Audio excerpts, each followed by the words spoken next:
Baby Chimp and the Treehouse. Once there was a chimpanzee family who lived inside a beautiful treehouse.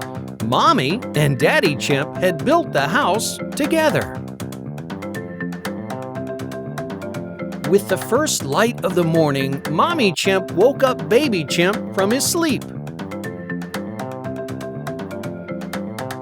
Lazily, Baby Chimp got out of his bed and went to the toilet. After potty time, Baby Chimp climbed up and down the tree several times. This was a part of his daily chimpanzee training. Then he brushed his teeth and took a shower. Mommy Chimp reminded him to wash his ears properly, which he always forgot.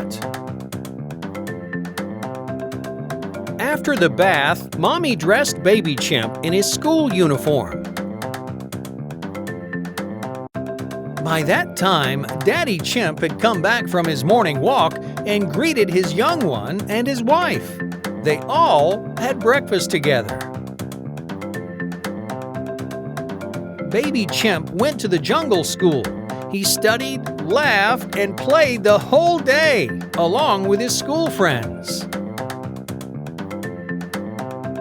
In the evening, Baby Chimp went back to the treehouse. He played with his chimp friends, jumping and hanging from the trees nearby. After dinner, Daddy Chimp sat down to read stories with Baby Chimp. Baby Chimp listened to them and fell asleep soon in his cozy straw bed.